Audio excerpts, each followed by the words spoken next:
여러분 오늘 본문을 이제 보시면요, 드디어 이제 예수님의 시신이 장사 드려지는 이 이야기가 나옵니다. 근데 이 장면에서 의외의 사실은요, 이 두 사람이 예수님의 시신을 장사 지내는데, 이 두 사람이 복음서에서 그렇게 숱하게 언급되었던 예수님의 12 제자가 아니라는 거예요. 의외의 인물이 등장해서 예수님의 시신을 빌라도에게로부터 인계받습니다. 그리고 그들은 돌무덤에 예수님의 시신을 안치합니다. 이 두 사람은 요셉이라는 사람이고요, 또 다른 한 사람은 니고데모라는 사람입니다. 요셉은 아리마대 사람이라고 합니다. 아리마대 출신이라고 하는 것이죠. 그리고 니고데모는 일전에 밤에 아주 은밀하게 예수님을 찾아봤던 바로 그 사람입니다.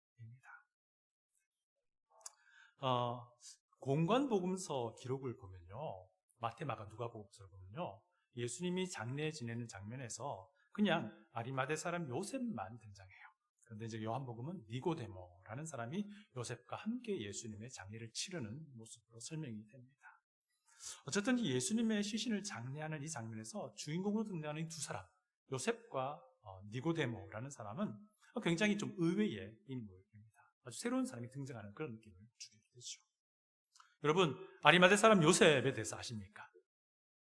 공관복음을 보면요, 아리마대 사람 요셉에 대해서 좀 설명을 많이 합니다. 이 사람은요, 그 당시 유대 사회의 관점으로 볼 때에 모든 것을 가진 사람이었습니다. 부러울 것이 하나도 없는 그런 사람이었습니다. 이 사람은요, 산헤드린 공회의 멤버, 의원이었습니다. 여러분, 산헤드린 공회가 그 당시 어떤 역할을 했냐면요, 로마에 점령하에 있긴 했지만은 이 유대 사회에 로마가 자치권을 인정했어요. 그 자치권의 최고 의결 기관이 산헤드린 공회였습니다. 그리고 그 공회의 의장은요, 대제사장이 되었어요. 그리고 이 산헤드린 공회는요, 어떻게 구성이 되었냐면 제사장 출신 사람들, 그리고 서기관 출신 사람들, 이 서기관 출신이라는 사람들이 이제 우리가 알고 있는 랍비들이죠. 랍비, 성경교사, 이 당시 구약 성경을 풀어 헤쳐 가르쳐주던 성경교사들입니다. 그리고 또 장로 그룹이었습니다. 이 장로라 하면 그 당시에 예루살렘에 살고 있던 사람들 중에서 나이가 많고 경험이 많아서 이 전체 사회를 돌볼 수 있는 그런 연륜이 된 사람을 선택을 했습니다. 그러니까 이 개념이 지금 신약교회에 와서 이 교회의 담임 목회자로 이렇게 연결이 되는 것을 이렇게 성경을 보면 알 수 있습니다. 어쨌든 이 산헤드린 공회는요, 이 제사장 그룹, 그리고 서기관 그룹, 아주 성경을 권위 있게 잘 해석하고 설명할 수 있는 사람들, 그리고 아주 연륜 있는 장로들 그룹이 함께 했던 거예요. 굉장히 그 당시로 보면 엘리트들이 모인 겁니다. 그럼 이제 바리새파 사두개파는 뭔지 궁금하시죠? 이 바리새파 사두개파는요, 이 사람들 중에서 종교적인 신학적인 입장에 따라서 어떤 사람은 바리새파, 어떤 사람은 사두개파 이렇게 연결이 되었다고 합니다. 자, 어쨌든 여러분, 예수님을 신성모독이라는 죄목으로 사형을 의결한 유대의 재판이 바로 이 산헤드린 공회에 의해서 이루어진 것입니다. 그리고 빌라도에게 예수님이 넘겨졌죠. 이 아리마대 사람이 바로 이 공회, 산헤드린 공회의 의원이었습니다. 그의 사회적 지위는 굉장히 높았다 하는 것입니다. 거기다가 공관복음서 설명을 보면요, 이 사람은 굉장히 부자였다라고 설명해요. 그러니까 모든 것을 다 가진 사람이었습니다. 부러울 것이 전혀 없는 그런 사람. 한편 이 사람은 잃을 것도 많은 사람이죠. 여러분, 니고데모는 어떻습니까? 니고데모는요, 요한복음에만 등장합니다. 니고데모 역시 모든 것을 다 가진 사람이었어요. 니고데모도 산헤드린 공회의 의원이었습니다. 예전에 밤에 은밀하게 예수님을 찾아왔을 그때에 요한복음 3장의 기록에 의하면요, 니고데모는 유대인의 지도자라고 말하는데, 이 말이 산헤드린 공회의 의원이었다는 말이에요. 그리고 예수님은요, 이 니고데모와의 첫 번째 만남에서 니고데모를 이렇게 부릅니다. 이스라엘의 선생인 네가, 이렇게 말해요. 그러니까 니고데모가 굉장히 학식이 뛰어난 사람이었다라는 것을 알 수 있습니다. 그리고 니고데모가요, 요한복음 7장에 두 번째로 등장하는데요, 그때 그 기록을 보면요, 이 바리새파로 분류됩니다. 이 바리새파라 하면 굉장히 뛰어난 학식을 가진 성경 교사였다라고 하는 것입니다. 그 니고데모 또한 부자였어요. 오늘 본문을 보시면요, 니고데모가 모략과 침향을 섞은 향수 얼마를 가져온다고 되어 있습니까? 39절 보시면 100리트라라고 해요. 이 리트라란 단위요, 100리트라가 지금으로 따지면 한 75온스 정도 되는 양이에요. 75파운드 정도 되는 양이에요. 75파운드. 굉장히 많은 양이에요. 한 33, 4kg 정도 될 거예요. 이렇게 많은 양의 향수를 예수님의 시신을 처리하기 위해서 가져왔습니다. 그 당시 장례 습관으로도 보았을 때도 굉장히 많은 양이었다고 합니다. 그게 무엇을 보여주냐면 이 니고데모라는 사람은 굉장한 부자였다는 겁니다. 모든 것을 다 가진 성공한 사람. 그 역시 요셉처럼 잃을 것도 굉장히 많은 사람이에요. 저는 어릴 때부터 부모님 손에 이끌려서 교회를 출석했습니다. 사실 어머니 뱃속에서도 교회를 출석했습니다. 이를 이제 우리는 소위 말해서 모태신앙이라고 하는데, 모태신앙의 말 자체는 서로 좀 어울리지 않는 말입니다. 성경적인 용어는 아니라고 할 수 있습니다. 왜냐하면 사람은 모태에서부터 신앙을 가질 수는 없거든요. 어느 정도 자라서 스스로 결정할 수 있을 그때에 자신의 신앙을 확인하고 결정하고 신앙의 믿음을 유지할 수 있어요. 그래서 우리 침례교회는요, 신자의 침례라는 개념을 고수합니다. 이게 뭐냐면요, 침례교회가 유아에게는 침례를 베풀지 않습니다. 스스로 자신의 신앙을 공개적으로 명확하게 밝힐 수 있을 그때에, 그리고 그렇게 밝힐 때에 침례교회 침례를 베풉니다. 자, 다시 내용 돌아와서요. 제 기억으로는요, 저희 부모님이 굉장히 열심히 있는 그리스도인이셨어요. 그래서 저는 어릴 때부터 기도원이란 기도원은 무지하게 다녔습니다. 지금도 기억이 나요. 딱 두 군데가 기억나는데요, 동산 다락방이라는 이름을 가진 기도원, 대구 시내에 있었습니다. 작은 기도, 할머니 원장님도 기억나요. 할머니 원장님. 그리고 여기에서 저희 아버지가 드럼도 연주했어요. 제가 기억이 나요. 또 한 군데는 굉장히 큰 기도원입니다. 주암산 기도원. 인근 큰 산에 있는, 대구 경북에서 굉장히 유명한 기도원입니다. 무슨 집회가 있다 그러면 거의 부모님 손에 이끌려가지고요, 그 산을 같이 올라갔습니다. 그리고 큰 북소리 맞춰가지고 고래고래 소리치면서 기도하시면 그 어른들 사이에서요, 코를 씩씩 걸며 열심히 잤던 기억이 납니다. 제가 중고등학교 시절을 돌아보면 정말 갈등의 연속이었습니다. 언제 가장 갈등이 심했냐면요, 학교에서 밥 먹을 때 친구들 사이에서 밥 먹기 전에 기도하는 게 그렇게 창피한 거예요. 제가 교회 다니고 있다는 거 그들 알아요. 알아요. 그래도 안 되는 거예요. 그런데 대학생이 되어서 제가 예수 그리스도 앞에 깨어집니다. 넘어집니다. 그때 비로소 예수님께서 나의 유일한 구원자, 나의 주 하나님 되심을 믿게 되었어요. 그때부터 제 내면은 완전히 달라지기 시작했습니다. 그래서 그때부터 저는요, 공개적으로 잘 아는 사람이든 모르는 사람이든 드러내놓고 나는 예수 믿는 사람이라고 이야기하고 다니기 시작했어요. 캠퍼스에서 만난 사람, 지나가다가 잘 몰라도 벤치에 앉아서 한가해 보이면 가서 내가 만난 예수 그리스도를 들어보라고 이야기하고 그랬던 기억이 납니다. 그랬더니요, 제 주변에 있는 후배들이, 저를 아는 후배들이 저에게 오더라고요. 그래서 성경을 공부하고 있다는 거예요. 제가 무슨 성경을 알겠어요. 저도 막 거듭나서 막 그 열정만 있는 것이 성경을 잘 몰랐거든요. 어쨌든 성경 공부를 그들과 함께 인도했던 기억이 납니다. 믿음의 친구들이 모이더라고요. 저는요, 그때 제 믿음의 정체성에 대해서 공개적으로 내 주변 사람들에게 드러낸 겁니다. 소위 말해서 커밍아웃 한 거죠. 커밍아웃이라는 용어 쓰기가 굉장히 좀 조심스럽긴 한데요. 왜냐하면 이 용어는 동성애자들이 자신의 성 정체성을 공개적으로 드러낼 때 쓰는 용어인데요. 근데요, 생각해 보십시오. 자신의 정체성을 공개적으로 드러낸다라는 의미로 볼 때에 이 커밍아웃이라는 단어는 우리 그리스도인에게 너무나 적합한 단어입니다. 왜? 내 믿음이 무엇인지 드러내는 것이 너무나도 당연하고 자연스럽기 때문입니다. 그리스도인이라는 말이죠. 오늘 본문 보시면요, 요셉과 니고데모가 자기의 믿음의 정체성을 커밍아웃하는 사건이에요. 자기의 믿음을 공개적으로 드러내는 사건입니다. 내 믿음이 무엇인지, 내가 누구인지를 기꺼이 공개적으로 사람들 앞에서 증언하는 사건이 바로 오늘 이 예수님이 무덤에 안치되는 장면.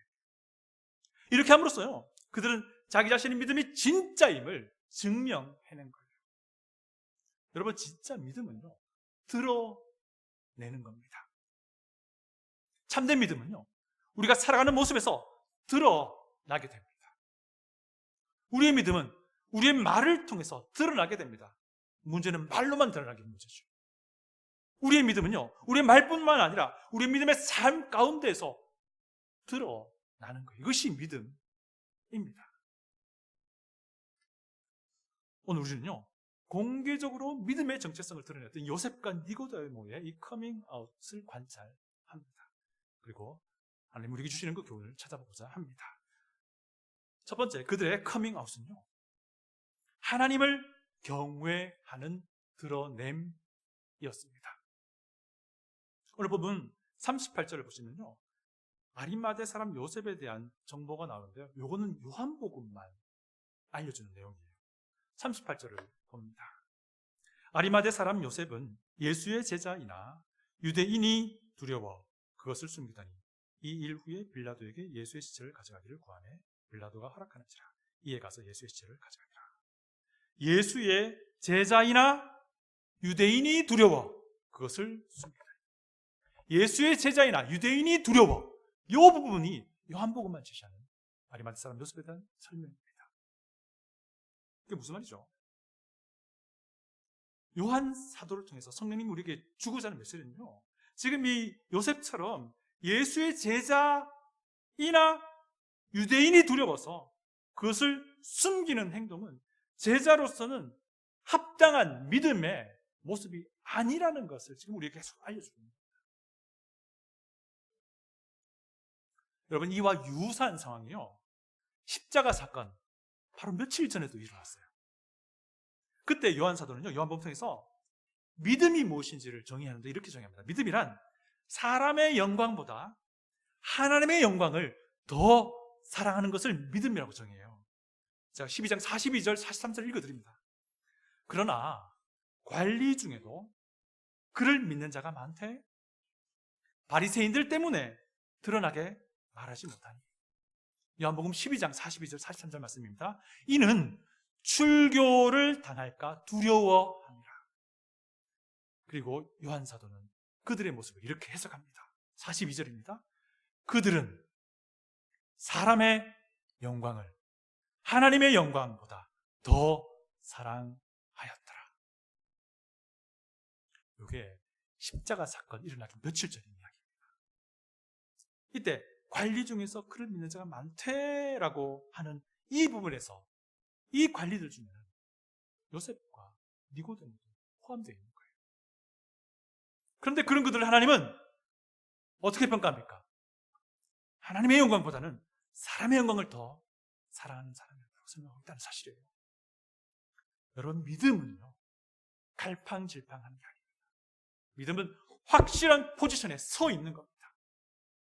여러분, 요한복음 읽을 때요, 되게 흥미로운 부분이 또 하나 있는데요, 요한복음은 제자라는 용어를요, 지금 우리가 알고 있는 제자라는 의미로 항상 사용하진 않아요.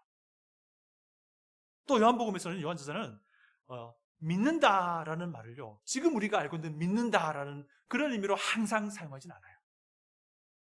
이게 뭐냐면요, 요한복음은요, 단순하게 예수님을 따라다닌 사람도 제자라고 말하기도 하고요, 그리고 그런 사람을 예수를 믿는다라고 표현하기도 합니다. 그런데 요한 사도는 그런 사람이 결말을 계속 보여줘요. 결정적인 때에 예수님을 떠나버립니다. 그런 모습을 요한 사도 계속 보여주거든요. 그게 무엇을 말합니까? 그 사람 진짜 제자가 아니야. 그 사람 믿는다고 하는 거 진짜 믿는 게 아니야. 라는 것을 계속해서 이야기를 해주고 있습니다. 오늘도 우리는 그런 부분들을 본문을 통해서 보게 됩니다. 여러분, 요한복음은요, 믿음을 굉장히 엄격하게 정의합니다. 믿음은요, 주저함 없이 단박에 하나님의 영광을 선택하여 그곳에 서 있는 것을 믿음이라고 요한 사도는 우리에게 정의해 줍니다. 여러분, 요셉은요, 아리마대 사람 요셉은요, 예수님에 대해서 호의적이었어요.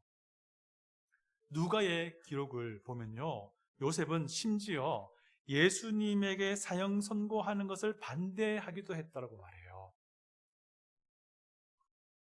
요셉은 예수님을 가까이서 지켜보았을 겁니다. 왜? 그는 사내들인 공회의 회원이었기 때문에 가까이서 지켜볼 수 있었어요. 근데 어떤 일이 그에게 계기가 됩니다. 그것은 무엇이냐면요, 예수님의 십자가에서의 그 죽음 사건이에요. 오늘 본문 38절 보시면요, 이 말이 있습니다. 이 일 후에 빌라도에게 예수의 시체를 가져오기를 구합니다. 이 일 전에는 아리마대 사람 요셉은 사람을 두려워하는 사람입니다. 그런데 이 일 후에는 하나님을 더 경외하는, 두려워하는 사람이 되었다라는 사실입니다. 이 일이 바로 예수의 십자가 그 죽음 사건입니다. 요셉은요, 십자가에 달려 죽어갔던 예수님이 자신을 처형한 그 군인들을 용서해달라는 기도의 소리를 직접 들었거나 혹은 보고 받았을 겁니다. 요셉은요, 예수님과 함께 달렸던 두 명의 또 다른 죄수 중에 한 명이 마지막에 예수님께로부터 죄 용서받는 그 장면을 직접 목격했거나 혹은 보고 받았을 거예요. 그 예수님의 십자가의 죽음을 겪고 나서 아리마대 사람 요셉은 그의 평소에 예수님을 향한 그 호의적인 마음, 찐 믿음이 된 겁니다. 그러고 나니까 사람의 시선이 이제 더 이상 보이지 않게 된 겁니다. 그러고 나니까 이제 하나님의 영광이 그의 눈 안에 들어오기 시작한 겁니다. 여러분 혹시 예수님을 믿는 믿음의 문제에 있어서 갈팡질팡하고 있습니까? 그렇다면 여러분은 아직도 여전히 사람을 두려워할 겁니다. 여러분 혹시 어떤 믿음의 결단을 해야 되는데 이거 이러지도 저러지도 못하고 있는 그런 상황에 있습니까? 그렇다면 아직도 여러분은요, 하나님보다는 사람을 두려워합니다. 사람을 두려워하지 않고 하나님을 두려워한다는 말을 우리는 하나님을 경외함이라고 말합니다. 하나님을 경외하는 사람은요, 주저하지 않고 단번에 하나님의 영광을 선택합니다. 그리고 그 자리 위에 서 있게 됩니다. 두 번째로 그들의 커밍아웃은요, 친구를 얻는 드러냄이었습니다. 마태, 마가, 누가복음을 보시면요, 요셉만 이제 예수님의 시신을 장사 지낸다고 나오잖아요. 그런데 요한복음은 요셉뿐만 아니라 니고데모라는 사람도 요셉과 함께 예수님의 시신을 장사 지냅니다. 39절 40절 읽어드립니다. 본문을 한번 보십시오. 39절 40절입니다. 일찍이 예수께 밤에 찾아왔던 니고데모도 모략과 침향 섞은 것을 100리트라쯤 가지고 온지라. 이에 예수의 시체를 가져다가 유대인의 장례법대로 그 향품과 함께 세마포로 쌌더라. 초반에 설명된 것처럼요, 요셉도 니고데모도 사내들인 공회의 회원입니다. 의원이에요. 이 말은 그들은 서로가 알고 있는 사람입니다. 그런데 이들은 서로 간에 서로의 속내에 뭐가 있는지는 모르고 있었습니다. 왜냐하면 그들이 밝히지 않았으니까요. 그런데요, 요셉이 예수님의 죽음 직후에 자신의 믿음을 용감하게 공개적으로 선포하고 빌라도 앞으로 나아갑니다. 요셉이 예수님의 시신을 요구합니다. 그리고 요셉은 빌라도에게 예수님의 시신을 인계받습니다. 이 모든 과정을 니고데모는 가까이에서 보았습니다. 이게 무엇을 뜻합니까? 믿음을 공개적으로 드러내는 요셉의 이 위대한 결단을 보고 니고데모도 같은 길을 따라가게 되었다는 것을 보여줍니다. 그래서 니고데모도 시신을 처리할 향품을 준비하여 요셉과 함께 예수님을 무덤에 안치하는 그 위대하고 용감한 일을 행하게 된 것입니다. 여러분, 니고데모의 삶을 쫓아가 보면요, 요셉과 아주 비슷합니다. 아리마대 사람 요셉과 아주 비슷해요. 요한복음 2장 마지막 부분에서요, 요한 사도가요, 기적을 보고 예수님을 따르는 것, 그거 진짜 믿음 아닌다라고 설명을 해요. 그리고 요한복음 3장에 바로 이어서 니고데모가 나옵니다. 니고데모가 예수님 처음 만났을 때 어떻게 물어보는지 아세요? 선생님, 내가 보니 당신이 기적을 행하는 거 보니까 당신은 하나님께로부터 온 선생 같습니다. 라고 얘기해요. 그리고 이어서 예수님이 계속 길게 영생이 무엇인 설명하시는데 예수님은 기적 이야기 단 1도 안 합니다. 예수님 무엇을 말씀하십니까? 성령님으로 거듭나야 해. 독생자를 믿는 믿음으로만 영원한 생명을 얻을 수 있어. 이 말씀만 하세요. 줄고. 그리고 니고데모는요, 아무런 결정 없이 떠나갑니다. 요한복음 7장 보시면요, 니고데모가 두 번째 등장해요. 요셉이 그러했던 것처럼요, 니고데모는 산헤드린 공회 의원들에게요, 이 말을 합니다. 율법에 따라 이 사람을 처리해야 한다. 왜냐하면 그 당시 산헤드린 공회 의원들이요, 예수님을 처리하려고 하는데 예수님이 또 증언도 듣지 않은 채 어떻게든 막 하려고 했거든요. 그때 이제 니고데모가 이 말을 한 겁니다. 우리 율법에 따라 해야 된다. 그래서 예수님을 변호하는 모습으로 나옵니다. 요한복음은요, 니고데모를 3장에 한 번, 그리고 7장에 한 번, 그리고 오늘 본문 19장에 한 번 등장시키는데요. 이렇게 함으로써 그의 믿음이 단순한 호기심에서부터 시작해서 어느 정도 어중간한 그런 모습 가운데 있다가 확실하게 예수 그리스도를 향한 그 믿음이 드러나는 모습으로 묘사해 나갑니다. 3장에서 니고데모는요, 사람을 두려워해서 조용하게 아무도 보지 않는 밤에 예수님을 찾아옵니다. 7장에서 니고데모는요, 비록 예수님을 변호하긴 하지만 여전히 이것도 저것도 아닌 그런 어중간한 위치에 있습니다. 자기를 드러내지 않아요, 그들 앞에서. 그런데 19장에서는요, 니고데모는 그 어중간한 위치를 완전히 벗어납니다. 그리고 확실한 믿음의 자리로 옮겨간 그 모습을 요한 사도는 묘사하고 있습니다. 여러분, 경계선에 서서 고민하고 있던 니고데모를 움직여 발걸음을 돌린 분은 성령 하나님이십니다. 하지만 성령 하나님은요, 이 아리마대 사람 요셉의 그 공개적인 드러냄을 니고데모를 움직인 결정적인 계기로 사용하셨다는 사실입니다. 니고데모를 깨운 결정적인 계기는 요셉의 공개적인 용감한 커밍아웃, 드러냄이었다는 것입니다. 여러분의 믿음의 결단이, 여러분의 믿음의 커밍아웃이, 여러분의 공개적인 신앙의 고백이 여러분 주변에 잠자고 있는 영혼들을 깨운다는 사실을 기억하시기 바랍니다. 여러분의 믿음의 결단이 여러분의 사업체에 새로운 믿음의 바람을 일으킬 것입니다. 믿음으로 살아가는 여러분의 삶의 모습이 잠자고 있는 여러분의 가정을 깨울 것입니다.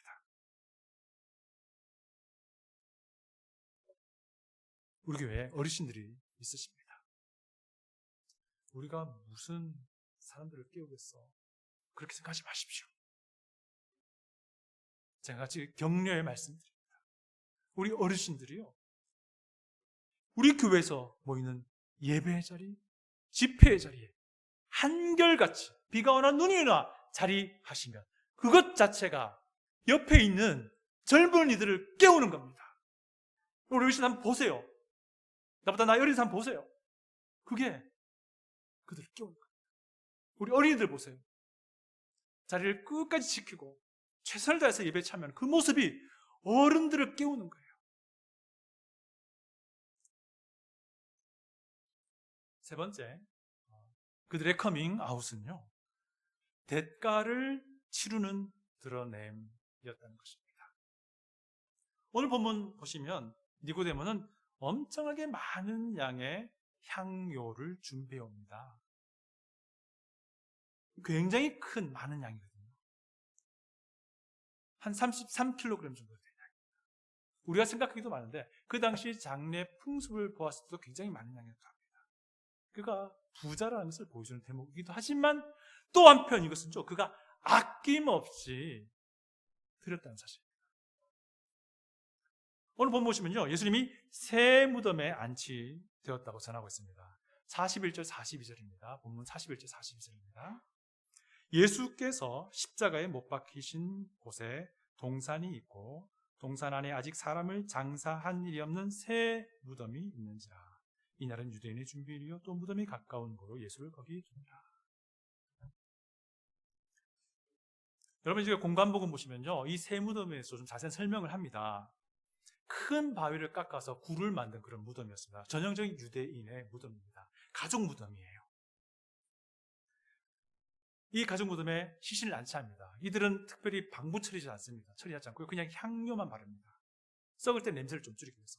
그렇게 썩고 나면요, 그 시신을 수습해서 그 무덤 안에 항아리에 집어넣습니다. 그러면 그 안치되었던 그 베드가 비잖아요. 그러면 그 다음 또 다른 가족의 장례를 거기에 치르는, 그렇게 반복 치르는 거예요. 그런데 이 무덤은 새 무덤, 새로 바위를 깎아낸 무덤입니다.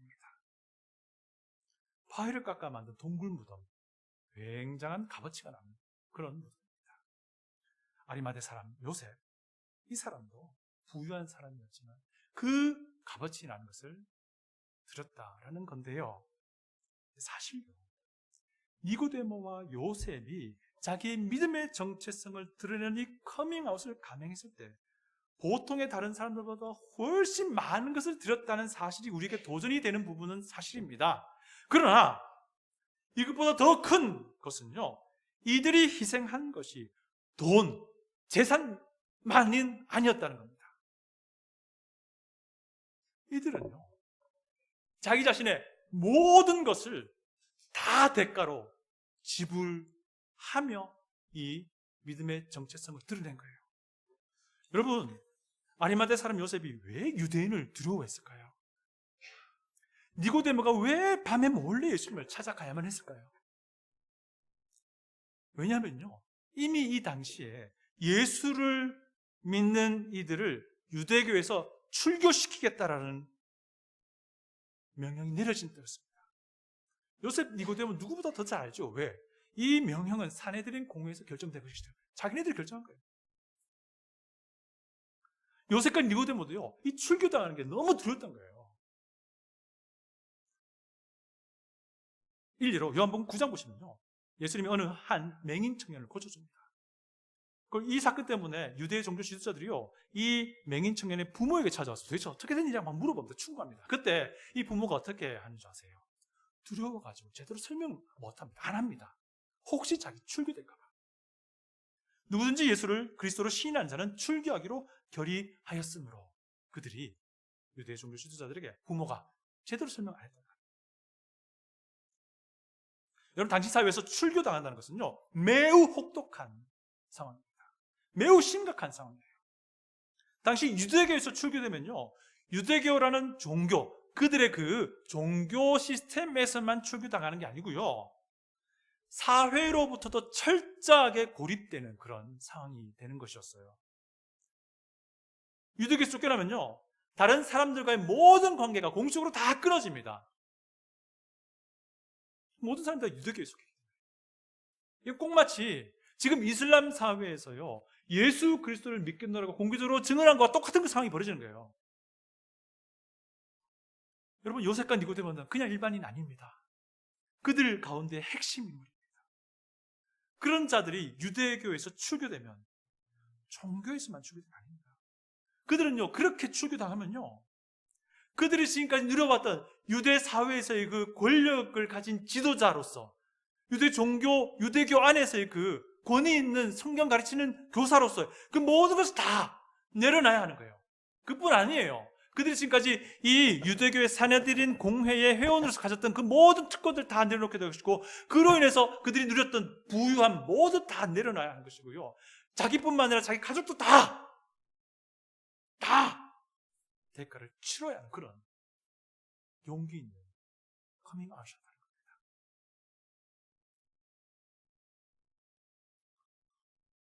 여러분, 우리도요, 우리 주님 예수님을 믿고 그분을 따라 걸어가는 이 믿음의 여정 가운데 정말 적어도 한 번은요, 대가를 치러야 할 결정을 해야 할 때가 있어요. 각자 처한 상황에 따라서 다를 겁니다. 각자 믿음의 분량에 따라서도 그 수준이 다를 겁니다. 한 번뿐이겠어요? 아닙니다. 어떤 분들은 이미 여러 번 그런 결정을 해야 했던 분도 계실 것이고요. 또 앞으로도 그런 내 믿음을 드러내야 하는 것 때문에 치러야 할 대가를 놓고 고민할 때가 있을 겁니다. 혹시 오늘 지금 이런 상황에 처해 있습니까? 정말 성령님이 인도하시는 지혜로운 결정을 할 수 있기를 간절히 원합니다. 요셉, 니고데모, 그들은 왜 이 엄청난 대가를 치러야만 하는 믿음의 정체성 드러냄을 감행할 수 있었을까요? 이들은 왜 갈팡질팡하던 회색 시대의 그 껍데기를 뒤로 벗어버리고 공개적인 드러냄을 감행할 수 있었을까요? 이게 믿음인지 그래요. 이게 믿음의 본질이 그래요. 예수를 믿는 믿음의 당연한 결과예요. 믿음은 드러내게 돼 있습니다. 이 일 후에 아리마대 사람 요셉은 자기가 예수의 사람이라는 그 정체를 드러내었습니다. 이 일 후에 예수 그리스도의 죽음을 직접 목격한 후에 아리마대 사람 요셉은 사람이 아니라 하나님을 의식하기 시작했습니다. 하나님을 경외하며 그분을 두려워하기 시작한 겁니다. 이 일 후에 아리마대 사람 요셉의 이 아름다운 믿음의 드러냄이 있었던 것이죠. 요셉의 이 아름다운 위대한 결단과 선택과 커밍아웃으로 인해서요, 잠자고 있던 니고데모가 회색 껍데기를 그냥 벗어버리고 깨어난 것입니다. 여러분 기억하십시오. 여러분의 믿음의 드러냄, 믿음의 결단, 옆 사람을 깨운다는 사실을 반드시 기억하시기 바랍니다. 혹시 옆에 주무시고 계시면 깨워주십시오. 믿음의 결단이 옆 사람을 깨웁니다. 이렇게 믿음의 커밍아웃을 감행하면요, 눈에 뵈는 게 없어집니다. 한 가지만 제요. 하나님의 영광만 눈에 보이고요, 다른 거 안 보입니다. 이렇게 되면요, 우리는 우리가 가진 모든 것을 기꺼이 대가로 치르게 됩니다. 이렇게 되면요, 우리는 나의 온 마음과 온 몸을 들여 대가를 치르게 될 겁니다. 이렇게 되면요, 나의 모든 것을 다 뒤로 포기하고 기쁨과 감사로 나를 대신해서 죽으시고 부활하신 예수 그리스도, 그분을 따라가게 될 줄 믿습니다. 이런 아름다운 믿음이 우리 가운데, 우리 교회 안에 흘러 넘치기를 소원합니다. 다시 기도하겠습니다.